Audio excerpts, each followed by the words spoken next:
Hello students, बहुत बहुत स्वागत है आपका लल्लन टॉप एसएससी रेलवे में। आज का जो टॉपिक है वो रहेगा आपका ऑर्गेनिक केमिस्ट्री का, जिसमें मैं आपको पढ़ाने वाला हूँ हाइड्रोकार्बन। हाइड्रोकार्बन का क्लासिफिकेशन, सारी जो बेसिक चीज़ें हैं वो सारी चीज़ें क्लियर करवाऊंगा। चलो तो बने रहिए, आखिरी तक बने रहेंगे तो बड़ा मज़ा आने वाला है आज की क्लास में। चलो तो बिना किसी देरी के जल्दी जल्दी शुरू कर दें। यहाँ पर पहला जो मैंने पॉइंट बताया, जो टॉपिक बताया, वो रहेगा हाइड्रोकार्बन। अब हाइड्रोकार्बन को अगर आप थोड़ा सा तोड़ के देखें शब्द को, तो यहाँ पर दिख रहा है हाइड्रो, मतलब ये हाइड्रो ये रहेगा। तो हाइड्रो किसको शो करेगा? तो हाइड्रो ये यहाँ पर बताना चाह रहा है कि यहाँ पर ये रहेगा हाइड्रोजन, ये रहेगा हाइड्रोजन। ये वाला कार्बन, तो ये सिंपल सी बात है, ये क्या रहेगा? ये रहेगा कार्बन। तो सीधी सी बात कि हाइड्रोजन और कार्बन के सहसंयोजी यौगिकों के मिश्रण को क्या बोलेंगे? हाइड्रोकार्बन। तो हाइड्रोजन और कार्बन के यौगिक क्या कहलाएंगे? हाइड्रोकार्बन कहलाएंगे। सीधी सी बात रहेगी। इसके बाद में यहां पर आपको एक चीज और बता दूं मैं आपको, दो चीजें रहेगी। एक रहेगा संयोजी इलेक्ट्रॉन, एक होता है संयोजकता। अगर ये दो डेफिनेशन आपको पता है तो आप स्किप कर सकते हैं, लेकिन अगर आपको नहीं पता है तो इसको 2 मिनट सुन लीजिए। संयोजी इलेक्ट्रॉन क्या होता है? इसको बोलते हैं वैलेंस इलेक्ट्रॉन, इंग्लिश में बोलेंगे वैलेंस इलेक्ट्रॉन, और इसको संयोजकता को बोलेंगे वैलेंसी। ठीक है, तो यहां पर संयोजी इलेक्ट्रॉन और वैलेंस इलेक्ट्रॉन ये क्या हो जाएगा, मतलब वैलेंसी क्या हो जाएगा? तो यहां डेफिनेशन देख लूं तो यहां संयोजी इलेक्ट्रॉन की डेफिनेशन है, आखिरी कक्षा लास्ट सेल, आखिरी कक्षा में उपस्थित इलेक्ट्रॉन की संख्या, किसी भी परमाणु की आखिरी कक्षा में उपस्थित इलेक्ट्रॉनों की संख्या को संयोजी इलेक्ट्रॉन कहते हैं, वैलेंस इलेक्ट्रॉन कहते हैं। जैसा कि अगर सोडियम की बात करूं तो सोडियम का परमाणु क्रमांक 11 होता है। तो इस तरीके से पहली कक्षा में 2 इलेक्ट्रॉन जाएंगे, अब्बाउ नियम पढ़ा होगा आपने। दूसरी कक्षा में 8 इलेक्ट्रॉन जाएंगे, और आखिरी वाली कक्षा में बचा हुआ 1 इलेक्ट्रॉन जाएगा। तो आखिरी कक्षा में क्या रहेगा? 1 रहेगा। तो मैंने सीधे सिंपल एग्जाम्पल डेफिनेशन बताई आपको कि आखिरी कक्षा में उपस्थित इलेक्ट्रॉनों की संख्या जो रहेगी वो कहलाएगा संयोजी इलेक्ट्रॉन।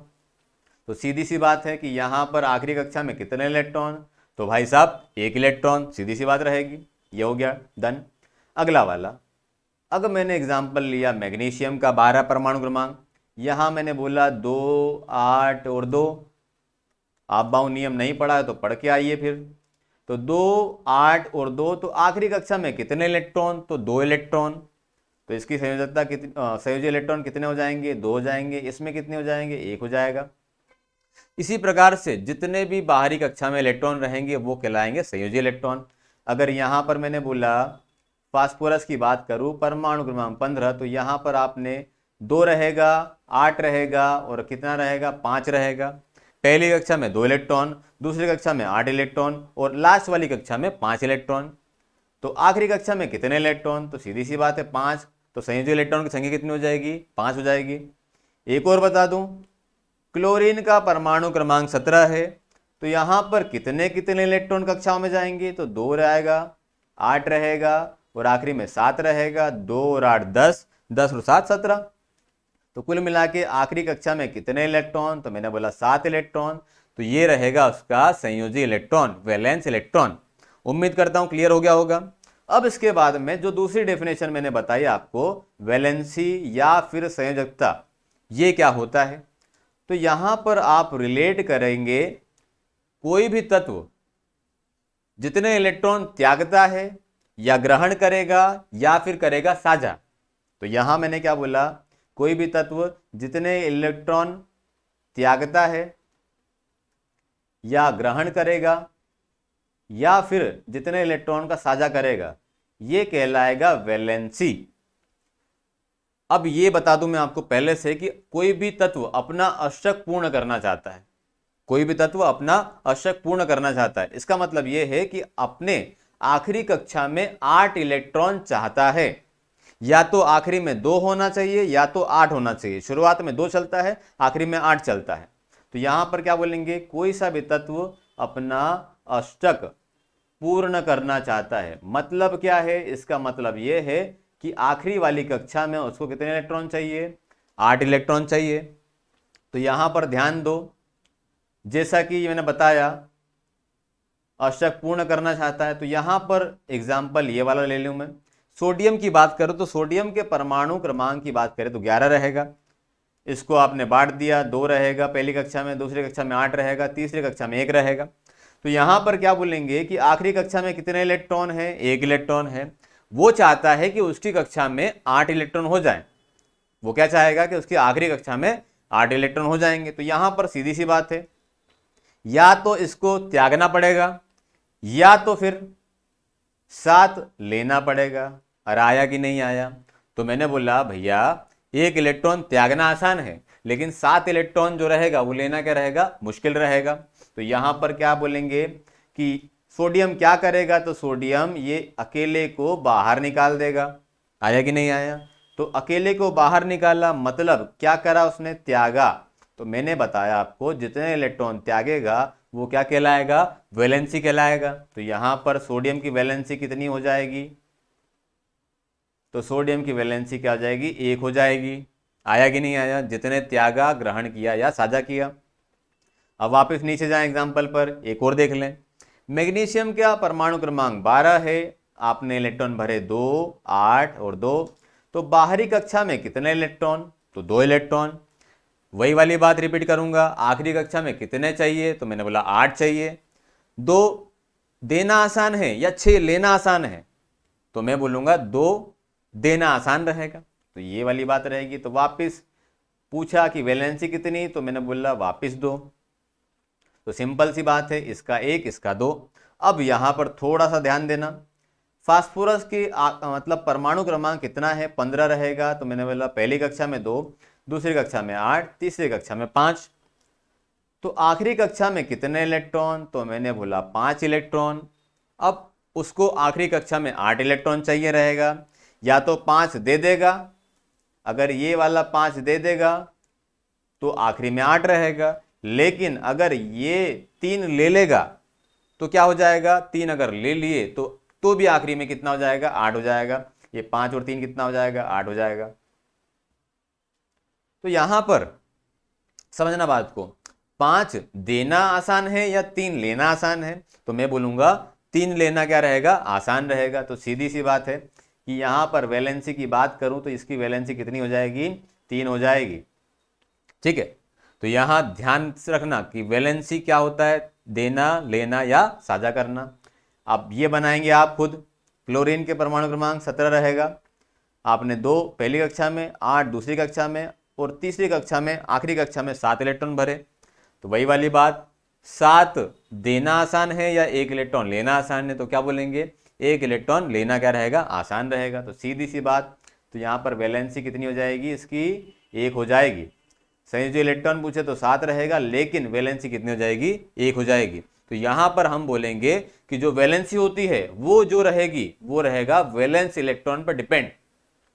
जितना बाहरी कक्षा में इलेक्ट्रॉन है उस पर डिपेंड करेगा आपका वैलेंसी।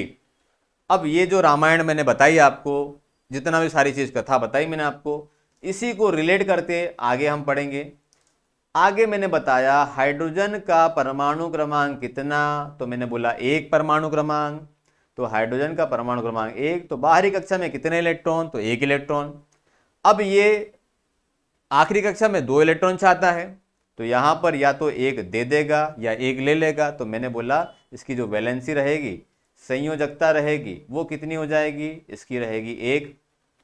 कार्बन की बात करें तो कार्बन की जो वैलेंसी रहेगी, वो कार्बन का परमाणु क्रमांक पहले देख लें, 6 रहेगा। 2 पहली कक्षा में, 4 आखिरी कक्षा में। तो आखिरी कक्षा में कितने इलेक्ट्रॉन, 4 इलेक्ट्रॉन। तो यहां पर सीधी सी बात है, अष्टक पूर्ण करना चाहता है, 4 दे भी सकता है, 4 ले भी सकता है, दोनों इक्वल इक्वल है। तो यहां पर इसकी वैलेंसी संयोजकता कितनी हो जाएगी कार्बन की, तो कार्बन की वैलेंसी हो जाएगी 4। ठीक है, यहां पर कार्बन की वैलेंसी 4 है, इसका मतलब यह है कि कार्बन के आखिरी कक्षा में 4 इलेक्ट्रॉन। तो यहाँ पर एक इलेक्ट्रॉन, थोड़ा सा और बता दो क्लियर।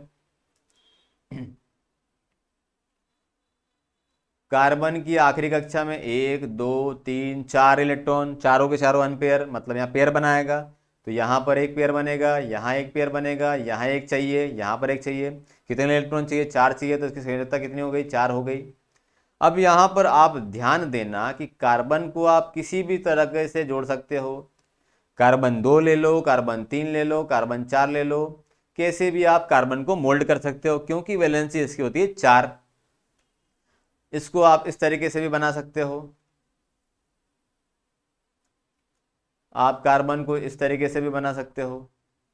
तो यहां पर मैं बोलूंगा कार्बन खुली श्रृंखला में भी है, साइड चेन में भी है और बंद श्रृंखला में भी है। तो याद रखना कि कार्बन खुली श्रृंखला, बंद श्रृंखला और साइड चेन सब में अवेलेबल है। और एक और पॉइंट याद कर लो कि कार्बन सबसे ज्यादा यौगिक बनाता है, सबसे ज्यादा यौगिक बनाता है। क्योंकि क्योंकि ये अपर रूपता का गुण प्रदर्शित करता है। क्या बोलेंगे?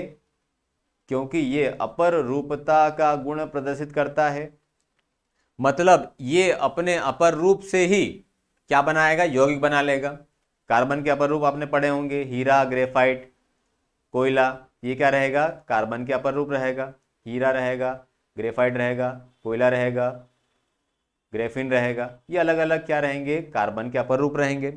तो यहां पर मैं बताना चाह रहा था कि carbon open chain, side chain, close chain सब में पाया जाता है। इसकी वैलेंसी 4 होती है और सबसे ज्यादा यौगिक बनाता है। इसी प्रकार से अगर मैंने बोला कि यहां पर कार्बन कार्बन ये है, इसके पास में 4 खाली जगह है, एक ये रहेगा, एक ये रहेगा, एक ये रहेगा, एक ये रहेगा।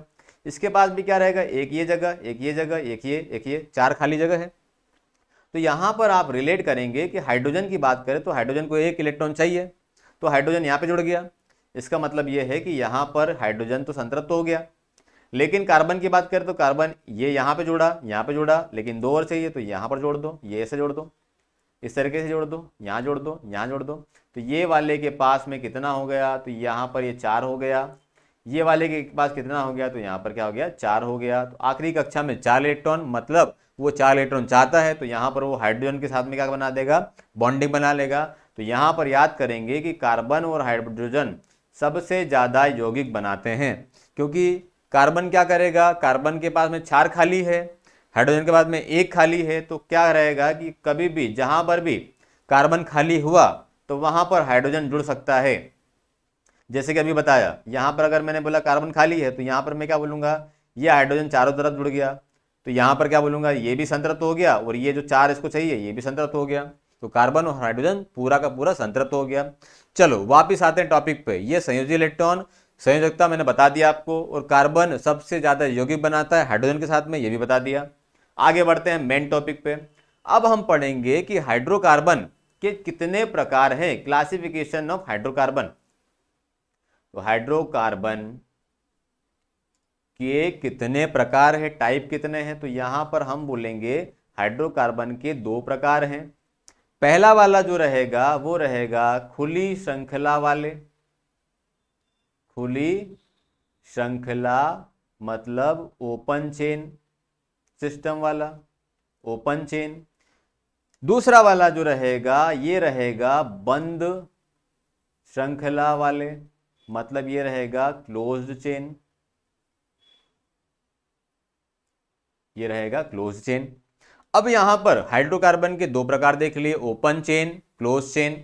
अब ये ओपन चेन में कितने प्रकार? तो यहां पर हम बोलेंगे ओपन चेन में 2 प्रकार।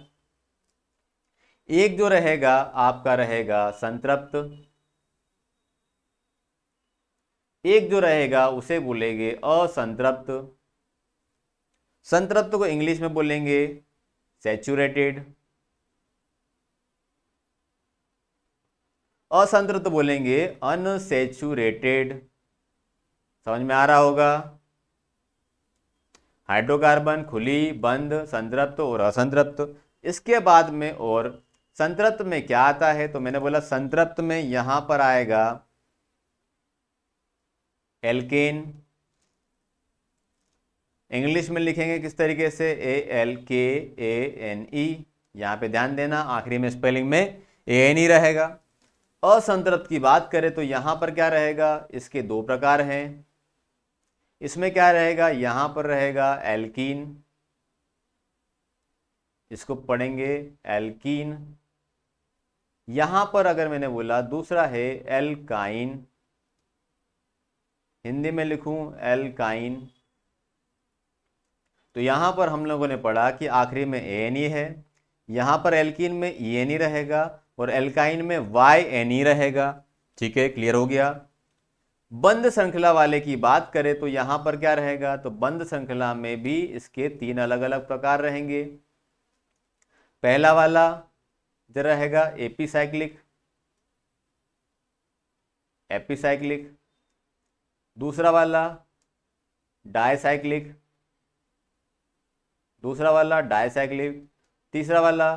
तीसरे वाले को बोलेंगे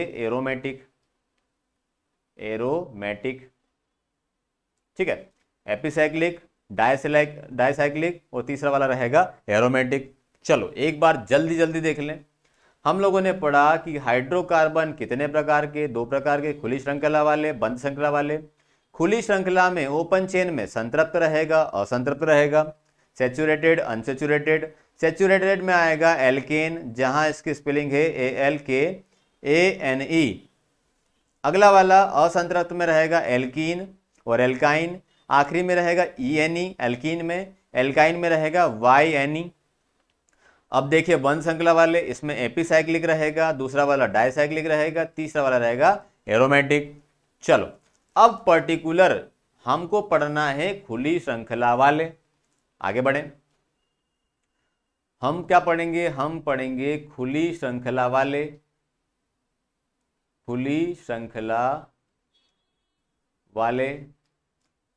तो मैंने बोला यहां पर संतृप्त भी है, असंतृप्त भी है। अब यहां पर आप रिलेट करना, आपको चीजें याद करना है, तो मैं आपको थोड़ा सा उल्टा लेके चलता हूं याद करवाने के लिए। ध्यान देना, एक फॉर्मूला होता है CnH2n-2, अगला वाला फॉर्मूला CnH2n, अगला वाला फॉर्मूला CnH2n+2। तो ये क्या है, थोड़ी देर बाद पता चल जाएगा। तो पहला वाला फॉर्मूला देखो, CnH2n-2, CnH2n और अगला वाला CnH2n+2। अब इसको याद करने का तरीका देख लो। यहां मैंने बोला कि गिनती की बात करूं, 1 2 3 4, जो गिनती बोलते हैं तो शुरुआत में छोटा अंक रहता है, बाद में क्या रहेगा, बड़ा अंक रहेगा। तो उसी प्रकार से मैंने इस फॉर्मूले को जमाया है। पहले मैं क्या बोला, CnH2n-2, अगला वाला CnH2n, अगला वाला CnH2n+2। Cn तो सब में कॉमन रहेगा, बाकी बस ध्यान इधर दो, 2n-2, 2n रहेगा और 2n+2। तो यहां पर मैंने क्या कर दिया, छोटे से बड़े पे जमा दिया। क्लियर हो गया। आगे बढ़ें, इसके बाद में इसको क्या बोलेंगे, तो मैंने बोला इसको बोला एल्काइन। अगला वाला इसको बोला तो ये इसको नाम दिया एल्कीन। अगला वाला इसको मैंने नाम दिया एल्केन। सॉरी, मैंने नाम नहीं दिया, वैज्ञानिक दे के जा चुके हैं। ठीक है, चलो तो यहां पर इसका जो नाम रहेगा एल्काइन, एल्कीन, एल्केन। आपने फॉर्मूला याद कर लिया होगा बहुत आसान तरीके से। एक बार रिपीट करें, CnH2n-2, सेकेंड वाला CnH2n और तीसरा वाला जो रहेगा CnH2n+2। क्रम से याद करना हो जाएगा। इसके बाद में हिंदी नाम याद करना है, तो मैंने बोला इसको बोलेंगे एल्काइन, इसको बोलेंगे एल्कीन, इसको बोलेंगे एल्केन। अब थोड़ा सा एक स्टोरी थोड़ी सी सुन लो आप, तो उससे आप रिलेट कर पाओगे, कभी नहीं बोलोगे। चलो तो यहां पर आप रिलेट करना, जैसे कि अगर आपने कभी घर पे आवाज दी मम्मी को, आपने घर पे मम्मी को आवाज दी, तो कभी आप बहुत दूर रहे तो आप धीरे से आवाज दी, सिंपल मम्मी। तो यहां पर पहला वर्ड क्या है, एल्काइन, मम्मी। अब मैंने बोला कि मम्मी ने एक बार नहीं सुना, तो सेकंड टाइम क्या आवाज दोगे, मम्मी। थोड़ा सा क्या करेंगे, उस पर जोर डालेंगे। तो यहां पर क्या हो जाएगा, एल्काइन का क्या हो जाएगा, एल्कीन हो जाएगा। अगला वाला एल्केन है। अगर मम्मी ने 2 बार में भी नहीं सुना तो अगली बार क्या बोलोगे, मम्मी आया कि नहीं आया। तो यहां पर क्या बोलेंगे, सीधा पहला वाला क्या रहेगा, एल्काइन, पहला वाला एल्काइन, दूसरा वाला एल्कीन, तीसरा वाला एल्केन। आया कि नहीं आया, एल्काइन, एल्कीन, एल्केन। ये घर पे जाके मत बोलना, ठीक है, बस आपको बस रिलेट करवाना था। अगर आपको याद हो गया तो मेरा काम हो गया, ठीक है। चलो बहुत बढ़िया। इसके बाद में यहां पर और क्या चीज रिलेट करना है, यहां पर रिलेट करना है भाई साहब, यहां पर कार्बन और कार्बन के बीच में होता है ट्रिपल बॉन्ड, यहां पर कार्बन और कार्बन के बीच में होता है डबल बॉन्ड। आगे बताऊंगा किस कारण होता है। यहां पर कार्बन और कार्बन के बीच में होता है सिंगल बॉन्ड। मैंने उल्टा लिखा है, इसलिए जो कार्बन कार्बन के बीच में डबल ट्रिपल बॉन्ड है वो उल्टे हो गए हैं। चलो, तो मैंने बोला पहले वाले में ट्रिपल बॉन्ड, दूसरे वाले में डबल बॉन्ड और तीसरे वाले में सिंगल बॉन्ड। याद कर लेंगे आप। डन। स्टेप बाय स्टेप आगे बढ़ेंगे। एक और चीज, अब यहां पर कार्बन की संख्या पर्टिकुलर 1 रहेगी तो उसका कुछ नाम है, 2 रहेगी तो और कुछ नाम है, 3 रहेगा तो और कुछ नाम है। तो पढ़ लेते हैं कि कार्बन 1 रहेगा तो उसको क्या बोलते हैं। कार्बन अगर 1 रहा तो इसे बोलेंगे मैथ, कार्बन अगर 2 रहा तो इसे बोलेंगे एथ, कार्बन अगर 3 रहा इसे बोलेंगे प्रॉप, कार्बन अगर 4 रहा इसे बोलेंगे ब्यूट, कार्बन अगर 5 रहा इसे बोलेंगे पेंट, कार्बन अगर 6 रहा इसे बोलेंगे हेक्स, कार्बन 7 रहा तो ये बोलेंगे हेप्ट, कार्बन अगर 8 रहा इसे बोलेंगे ऑक्ट, 9 रहा तो बोलेंगे नॉन, 10 रहा तो बोलेंगे डेक।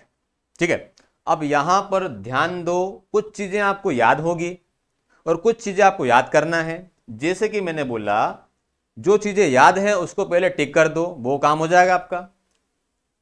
शायद ये पेंट मतलब 5, ये याद होगा। हेक्स मतलब क्या होता है 6, ये भी याद होगा। ऑक्ट मतलब होता है 8, नॉन मतलब 9, 10 मतलब डेक, ये आप रिलेट कर सकते हैं। पेंट 5, 6 हेक्स, ऑक्ट 8, नॉन 9 और डेक रहेगा 10 रहेगा। ठीक है, अब यहां पर क्या याद करना है वो देख लें। तो यहां पर आपको ये 4 का क्रम याद करना है, 1 2 3 4। इसको बोलेंगे मैथ, एथ, प्रॉप, ब्यूट। ये क्रम आप थोड़ा सा राइमिंग में बोलेंगे तो बहुत शानदार लगेगा। चलो बोले, क्या बोलेंगे, मैथ, एथ, प्रॉप, ब्यूट। मैंने बोला मैथ, एथ, प्रॉप, ब्यूट। 2-3 बार रिवीजन कर लेंगे तो बहुत शानदार याद हो जाएगा। आखिरी वाला 7 वाला याद करना है कि 7 को बोलेंगे हेप्ट। ठीक है, तो हम लोगों ने 1 से ला के 10 तक याद कर लिए। 1 से लगे 4 तक मैथ, एथ, प्रॉप, ब्यूट। 5 मतलब पेंट, 6 मतलब हेक्स, 7 को बोला हेप्ट, 8 मतलब ऑक्ट, 9 मतलब नोना, 10 मतलब डेका। इस तरीके से आगे बढ़ेंगे। 11 बोले तो 11 बोलेंगे तो इसको बोलेंगे अनडेक, 12 बोले तो बोले डोडेक, 13 बोले तो 13 बोलेंगे ट्राइडेक। इस तरीके से आगे बढ़ता जाएगा, लेकिन हमारे काम का यही है इसलिए आप इनको याद कर लो। चलो वापस जाते हैं वहीं पे। अब यहां पर हम लोगों ने याद कर लिए फॉर्मूला, कार्बन कितने हैं वो भी याद कर लिए। अब यहां सीधा सीधा आपको क्या करना है, एन का मान रखना है और आंसर लाना है। चलो, तो यहां पर पहले हम इस पर ट्राई करें, एल्केन वाले में। अगर यहां पर n की वैल्यू अगर आपने 1 रखी तो फॉर्मूला क्या बनेगा। तो यहां पर n की वैल्यू 1 रखी तो मैंने बोला C हो गया, 1 हो गया, H2, n की जगह 1 रखा +2, बना दो इसको तो C का C रहेगा, H रहेगा, 2 1 कम 2, 2 और 2 4, तो ये बन गया CH4। चलो अगला फॉर्मूला बनाओ, फिर आगे बढ़ेंगे। अगला वाला फॉर्मूला n बराबर अगली बार में रखा आपने 2 रखा। अब यहां पर फॉर्मूले में मान रखा 2 रखा तो C2H की जगह H रखा, n की जगह आपने रखा 2 गुणा 2, 2 गुणा 2 कितना हो जाएगा 4, और 4 और 2 कितना हो जाएगा 6। तो क्या बन गया फॉर्मूला C2H6।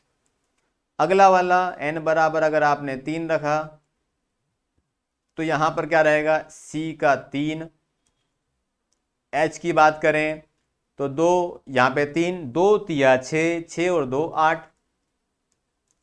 एक बार और देख लो, 4 रखेंगे आप तो 4 रखा C4 आ गया, 2 चकी 8 और 2 10। आया कि नहीं आया? ठीक है, इस तरीके से आप फॉर्मूला बनाएंगे। अब इस फॉर्मूले को पढ़ेंगे कैसे वो देख लो। यहां पर बोला कार्बन 1 है, यहां बोला कार्बन 2, यहां बोला कार्बन 3 और यहां बोला कार्बन 4। थोड़ी देर पहले बता दिया मैंने आपको, कार्बन 1 मैथ, 2 एथ, 3 रहेगा तो प्रॉप रहेगा, 4 रहेगा तो ब्यूट रहेगा। तो यहां पर मैंने बोला कार्बन 1 है तो मैंने यहां लिख दिया METH मैथ।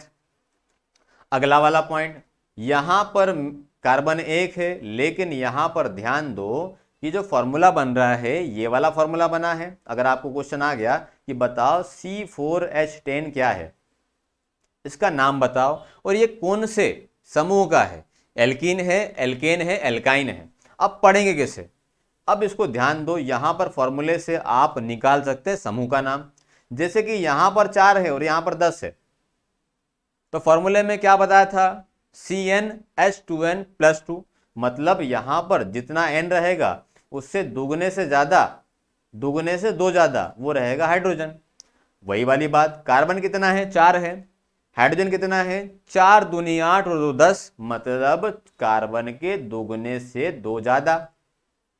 सीधी सी बात, 3 है यहां पे तो 3 का दुगुना 6 और 2 कितना हो गया 8 हो गया। 2 है यहां पर, 2 का दुगुना 4 और 2 कितना हो गया 6 हो गया। अगला वाला आप खुद बना पाएंगे। अगर C5 रहा तो हाइड्रोजन कितने रहेंगे, तो मैंने बोला दुगने से 2 ज्यादा, तो यहां पर बोल दिया H12। ठीक है, तो जहां पर भी फॉर्मूले में अगर कार्बन की वैल्यू दिया जाए और हाइड्रोजन की वैल्यू दुगने से 2 ज्यादा दिया जाए तो आप बोलेंगे कौन से समूह का है, तो हम बोलेंगे एल्केन समूह का है। बहुत शानदार तरीके समझ में आया होगा। अब यहां पर क्लियर कर लेना नाम क्या है। तो यहां पर मैंने बोला एल्केन को आप लिखते कैसे हैं, ALKANE, ALKANE, मतलब आखिरी में कौन सा प्रत्यय है, ANE रहेगा। अरे आया कि नहीं आया? आखिरी में क्या रहेगा ANE। तो यहां पर भी क्या लगाना है, एल्केन समूह का है तो आप क्या लगाओगे ANE। तो ये जो शब्द बन गया ये क्या बन गया, इसको जोड़ो साथ में, मिथ धन एन, तो ये हो जाएगा मीथेन। क्या रहेगा, मीथेन। क्लियर हो गया होगा सर आपको? ठीक है, अगला वाला, यहां पर कार्बन 2 है तो मैंने बोला एथ रहेगा। अब यहां पर दुगुने से 2 ज्यादा, 2 दूनी 4 और 2 6, तो यहां पर एन वर्ड जुड़ जाएगा, प्रत्यय जुड़ जाएगा, तो ये क्या हो जाएगा एथेन। वो मेथेन था, ये एथेन हो गया। वैसे ही आप ज्यादा अगर आप कार्बन की संख्या बढ़ाओगे तो सारे के सारे यौगिक आ जाएंगे। तो मैंने बोला एल्केन समूह में क्या होगा, मेथेन, एथेन, प्रोपेन, ब्यूटेन आप बना सकते हैं, पेंटेन, हेक्सेन, हेप्टेन, इस तरीके से सारे के सारे यौगिक बन जाएंगे। आप इजीली से इसको पहचान भी लोगे। ठीक है, चलो अगला, एल्कीन का पहले तो मैं आपको बता दूं कि इसका स्पेलिंग क्या रहेगा। एल्कीन रहेगा ALK, ये कॉमन रहेगा, आखिरी में लगेगा ENE। यहां पे क्या लगा ANE एल्केन, यहां पे क्या लगा ENE मतलब एल्कीन। एल्काइन ये अलग है ALK, YNE, तो यहां पर प्रत्यय क्या लगा YNE। चलो अब यहां पर क्या बनेगा, तो यहां पर आपको और अच्छे तरीके समझ में आ जाएगा। यहां पर अगर कार्बन में N रहेगा तो हाइड्रोजन में कितना होगा, यहां पर हो जाएगा दुगना हो जाएगा। ठीक है, तो यहां पर मैंने बोला यहां पर 1 रहे तो यहां पर कितना हो जाएगा, तो 2 हो जाएगा। N बराबर अगर आपने 1 रखा तो N बराबर C1H2, तो मतलब CH2 हो गया। कार्बन की संख्या अगर 2 रखी तो मैंने बोला 2 रखूं तो C2H, 2 गुणा 2 मतलब 4। मतलब हम लोग समझ लिया कि कार्बन अगर 3 रहा तो हाइड्रोजन 6 रहेगा, कार्बन अगर 4 रहा तो हाइड्रोजन 8 रहेगा, कार्बन अगर 5 रहा तो हाइड्रोजन कितना रहेगा 10 रहेगा। तो जहां पर भी इस तरीके की सीरीज दिख रही हो आपको कि कार्बन जो रहेगा हाइड्रोजन का आधा या जो हाइड्रोजन रहेगा, सॉरी यहाँ पर कार्बन, वो जो हाइड्रोजन की बात करें तो N और 2N का रेशो अगर रहेगा तो क्या बोलेंगे आप, ये जो समूह रहेगा वो रहेगा एल्कीन वाला। चलो, तो यहां पर आपको मैं पर्टिकुलर एक दे दूं मैं आपको कि यहां पर ये जो है C4H8, इसका नाम बताओ। तो मैंने यहां पे देखा कि कार्बन के कितने तत्व, तो मैंने बोला 4 कार्बन, 4 मतलब, तो मैंने बोला मैथ, एथ, प्रोप, ब्यूट, तो पहले आएगा ब्यूट। इतना क्लियर हो गया होगा आपको, ब्यूट आ गया। इसके बाद में यहां पर C4H8, इसका मतलब यह है कि 4 का 8 हुआ, तो मैंने बोला CnH2n कौन सा फॉर्मूला रहेगा, तो CnH2n रहेगा फॉर्मूला एल्कीन वाला। तो एल्कीन में प्रत्यय क्या है, तो एल्कीन में प्रत्यय जो रहेगा वो रहेगा ENE। तो यहां पर मैंने क्या लगाया, ENE, तो ये बन गया क्या, ये बन गया ब्यूटीन। उम्मीद करता हूं बहुत अच्छे तरीके से क्लियर हुआ होगा। उसी प्रकार से यहां पर पहला वाला क्या रहेगा, तो मैंने बोला कार्बन 1 है तो ये मैथ और इन मतलब मैथीन, कार्बन 2 है तो एथ और इन मतलब एथीन, कार्बन 3 है प्रोप और इन मतलब प्रोपीन। आया कि नहीं आया, कितना सरल है। लोगों ने इसको बड़ा कठिन बना के रखा है। थोड़ा सा दिमाग में चीज रखिए कि कार्बनिक मतलब ऑर्गेनिक मतलब थोड़ा सा कठिन रहेगा, लेकिन अगर आपने एक सिरे से इसको पकड़ के रखा है तो आपका पूरा का पूरा चीजें क्लियर हो जाएगी। तो आपने देख लिया कि एल्केन और एल्कीन का क्या रहेगा, CnH2n+2 जो रहेगा वो एल्केन रहेगा, और CnH2n जो रहेगा डबल सीधे हुआ तो ये तो आसान रहेगा, वो रहेगा एल्कीन वाला। अब इसके बाद में एल्काइन की बात करूं तो थोड़ा सा मैं रब कर दूं। यहां पर एल्काइन की बात करेंगे तो एल्काइन में क्या होगा, तो फॉर्मूले में बस आपको मान रखना है। तो मैंने बोला कार्बन की जगह पर पहले मैंने क्या रखूं, तो पहले बोले सर 1 रखो, तो n बराबर आपने 1 रखा तो 1 रख दिया। C1H2 इंटू 1 - 2, हल करो इसको, तो यहां पर आ गया कार्बन H, 2 गुणा में 1 बराबर 2 - 2 बराबर 0, तो यहां पर तो हाइड्रोजन 0 हो गया। तो ये जो रहेगा एल्काइन में n बराबर 1 पॉसिबल नहीं होगा। अगला वाला n बराबर अगर आपने 2 रखा तो यहां पर क्या होगा, तो सीधी सी बात Cn मतलब C2, H2n 2 गुणा में 2 मतलब 4, 4 में से 2 गई 2, तो यहां पर फॉर्मूला क्या बन गया C2H2। अगला वाला आगे की बात करें तो 3 रखा तो C3H, 2 तिया 6 में से 2 गई 4, C3H4। वापिस एक बार और प्रैक्टिस कर लो। 4 की बात करें तो C4 रहेगा, 2n, तो 2 गुणा 4 मतलब 8, 8 में से 2 गई तो बिला 6, तो H6 हो गया। तो यहाँ C2H2, यहाँ C3H4, यहाँ पर C4H6। आपको नाम बनाना आ गया होगा, जैसे कि कार्बन 2 है तो यहाँ पर पहले तो एथ आएगा, इतना तो क्लियर हो गया होगा। कार्बन 3 है तो यहाँ पे प्रोप आएगा, कार्बन 4 है तो यहाँ पर क्या आएगा, ब्यूट आएगा, इतना क्लियर हो गया। अब यहाँ पर दिख रहा है कि यहाँ पर C2H2 है, यहाँ पर C3H4 है, यहाँ पे C4H6 है।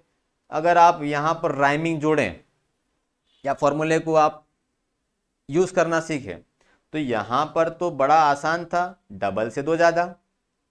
और आया कि नहीं आया, यहाँ पर क्या था, डबल से 2 ज्यादा, आपने पकड़ लिया एल्केन है। यहाँ पर सीधा डबल, वो भी क्लियर कर लिया कि यहाँ पर क्या रहेगा, एल्कीन रहेगा। तो अगर आपने रीजनिंग पढ़ी होगी, 2 चीजें अगर आपको पता है तो तीसरी चीज अगर नहीं पता है तो आप उसको निकाल लेंगे। तो मैंने बोला कि यहाँ पर C4H6 है, यहाँ ना तो ये डबल हुआ है, ना ही ये डबल से 2 ज्यादा है। यहां पर देख लो, यहां पर ना तो डबल हुआ ना डबल से 2 ज्यादा है, यहां पर ना तो डबल हुआ ना ही डबल से 2 ज्यादा है, मतलब ना तो एल्केन है ना ही एल्कीन है, तो बचा क्या, तो बचने वाला जो रहेगा वो रहेगा एल्काइन। तो ये होता है रीजनिंग। रीजनिंग आपको इसीलिए पढ़ाई जाती है कि आप तर्क शक्ति आपकी जो रहेगी वो रहेगी मजबूत, बहुत शानदार। चल, तो ये हो जाएगा क्लियर। तो हम लोगों ने देख लिया तीनों को पहचानेंगे कैसे। अब यहां पर आपको थोड़ा सा और आगे लेके जाऊं मैं। अब यहां समझो, पहले वाला मैंने बताया एल्केन, दूसरे वाला जो बताया ये बताया एल्कीन। तीसरे वाला जो बताया वो बताया मैंने एल्काइन। एल्केन में कितना बॉन्ड, तो यहां पर मैंने बोला सिंगल बॉन्ड। चलो 1 मिनट, आपको कंफ्यूज नहीं करता मैं, जैसे पहले पढ़ाया था वैसे ही यहाँ पे लिख दूँ। यहाँ पर मैंने बोला CnH2n-2, अगला वाला CnH2n, अगला वाला CnH2n+2। पहला वाला मम्मी जो एल्काइन रहेगा, दूसरा वाला क्या रहेगा, एल्कीन रहेगा, तीसरा वाला क्या रहेगा, यहाँ पे रहेगा एल्केन रहेगा। ठीक है, यहाँ पर कार्बन कार्बन के बीच में ट्रिपल बॉन्ड, यहाँ पर डबल बॉन्ड और यहाँ पर सिंगल बॉन्ड। अब इसका मतलब क्या होता है वो समझ लो। पहले मैं इस पे देखूं, यहां अगर आपने कार्बन अगर 2 रखा मान लो, तो C2H, 2 दूनी 4 और 2 6, C2H6। अब इसका जो बनने वाला इमेज है वो कैसे बनेगा, देखो श्रृंखला कैसी बनेगी। मतलब कार्बन और कार्बन के बीच में सिंगल बॉन्ड है, H6 है, तो यहां पर मैंने बोला कार्बन की जो वैलेंसी होती है वो 4 होती है, तो एक तो यहां पर ये जुड़ गया, बॉन्ड बना लिया। लेकिन यहां पर 1 2 3 खाली है, इसके भी क्या रहेगा 1 2 3 खाली है। यहां पर भी क्या था, यहां पर भी खाली था। अगर मैं यहां की बात करूं तो यहां पर भी क्या था, खाली था। लेकिन क्या कर लिया ये वाला भाई साहब, इससे साझा कर लेगा, ये वाला क्या कर लेगा, इससे साझा कर लेगा। ठीक है, तो यहां पर आप देखेंगे कि यहां पर एक खाली, यहां पर एक खाली, यहां पर एक खाली, यहां पे भी खाली था, लेकिन ये साझा कर लेंगे। यहां पर एक खाली, इधर खाली एक, ये इधर खाली एक। अब मैंने बताया आपको पहले से ही, हाइड्रोजन का वैलेंसी 1 होता है, तो हाइड्रोजन कहीं भी जुड़ जाएगा, ये जुड़ गया इधर। जहां पर भी खाली जगह दिखी वहां पर हाइड्रोजन चिपक जाएगा। अब गिन लो इसको, यहां पर कार्बन कितने, 2 कार्बन, तो ये 1 कार्बन, ये 2 कार्बन। हाइड्रोजन कितने, 6 कार्बन हाइड्रोजन, 1 2 3 4 और ये 5 और ये 6। और आया कि नहीं आया, कितना आसान है। एक और बता दूं मैं आपको, अगर आपने यहां पर 3 रख दो यहां पर, तो C3H, 2 तिया 6 और 2 8, वही वाली बात। कार्बन, 1 कार्बन, 2 कार्बन, 3 कार्बन, कितना बॉन्ड, तो मैंने बोला 1 कार्बन और 1 कार्बन के बीच में सिंगल बॉन्ड, यहां पर सिंगल बॉन्ड, यहां पर सिंगल बॉन्ड।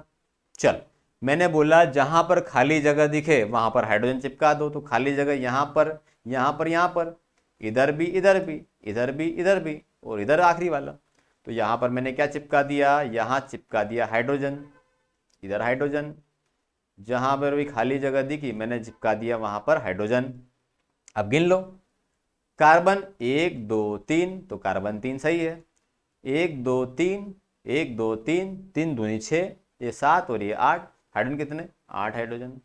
आया कि नहीं आया, सिंपल सा बनाना आसान है। ठीक है, ये बड़ा सिंपल है। आगे बात करें तो यहां पर मैं रब कर दूं इसको। अब इसको ध्यान देना, एल्केन वाला तो क्लियर हो गया आपको, आगे हम बात करेंगे एल्कीन वाला। यहां पर डबल बॉन्ड है। अब यहां पर बस सिखाने वाला था यही चीज जो बताने वाला हूं अभी आपको। डबल बॉन्ड यहां पर अगर आपने 2 रखा, C2H4 हो गया। अब जैसे कि कार्बन कार्बन के बीच में डबल बॉन्ड, ठीक है, 4 वैलेंसी रहती है, लेकिन यहां पर 2 इलेक्ट्रॉन इधर थे, 2 इलेक्ट्रॉन इधर थे।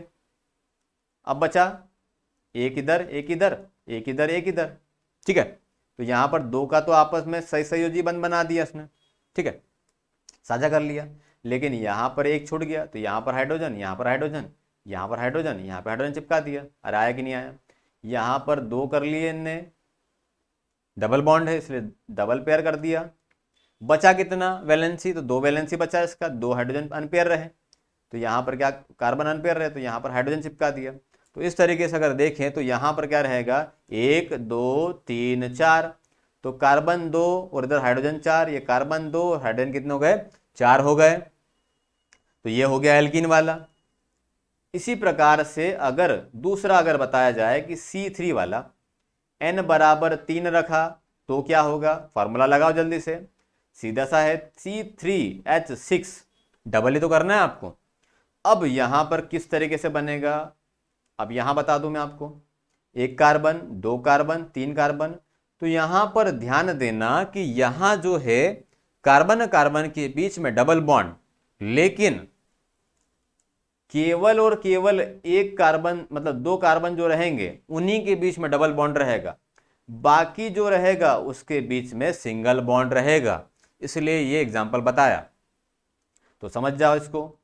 यहां पर 2 इधर हो गए तो 2 इधर खाली, 2 और 1 3 इधर हो गया तो ये कार्बन का 1 खाली, इधर 1 ही है तो यहां पर ये 1 ये 2 ये 3। एक बार फिर से ये वाले कार्बन के लिए 1 इधर 1 इधर 1 इधर 1 इधर 4 हो गया। ये वाले कार्बन का 2 और 3 पहले से था, 1 जोड़ दिया 4 हो गया। यहां पर केवल 1 ही था तो मैंने 3 और जोड़ दिया। अब हाइड्रोजन चिपका दो, जहां पर कुछ नहीं है वहां पर हाइड्रोजन। अब गिन लो 1 2 3, तो यहां पर C कार्बन 3, 1 2 3 4 5 6, हाइड्रोजन कितने हो गए? 6 हो गए। तो मैं बस यही समझाना चाह रहा था आपको कि यहां पर अगर कार्बन कार्बन के बीच में डबल बॉन्ड बोले तो वहां पर क्या रहेगा? केवल 2 कार्बन के बीच में डबल बॉन्ड आएगा, बाकी सारे के बीच में रहेगा सिंगल बॉन्ड। इसी प्रकार से आखिरी वाला, इसको आखिरी देख लो जल्दी से। ये वाला जो रहेगा एल्काइन समूह, एल्काइन समूह में सीधे सीधे रख दो। अगर आपने 2 रखा तो यहां पर चलो 2 का नहीं करके हम अगर इसको 3 पे करें और अच्छे तरीके समझ में आ जाएगा। अगर आपने कार्बन की जगह 3 रखा, फॉर्मूला आपके सामने है, तो कार्बन की जगह 3 रखा तो यहां पर C3, 2 तिया 6 में से 2 गई 4।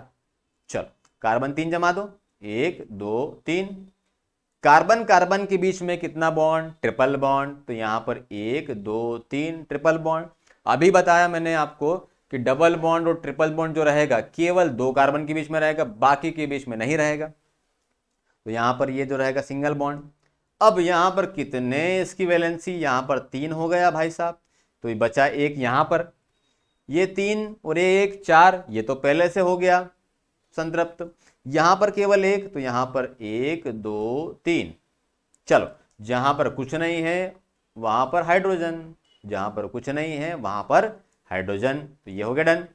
कार्बन कितने? तो कार्बन 3। हाइड्रोजन कितने? तो यहां पर 1, यहां पर 2, यहां पर 3, यहां पर 4। तो ये हो गया पूरा का पूरा बेसिक ऑर्गेनिक में alkane alkene alkyne hydrocarbon clear हो गया। खुली श्रृंखला वाले पूरे एग्जाम्पल सहित मैंने बता दिया। अगर आपको इस तरीके से पूरा दिया जाए तो आप यहां पर भी इसको देख के बता देंगे कि यहां पर ट्रिपल बॉन्ड है, ट्रिपल बॉन्ड मतलब किस में आएगा? एल्काइन में। डबल बॉन्ड एल्कीन में, और सिंगल बॉन्ड जो रहेगा एल्केन में रहेगा। उम्मीद करता हूं सारी चीजें क्लियर हो गई होगी।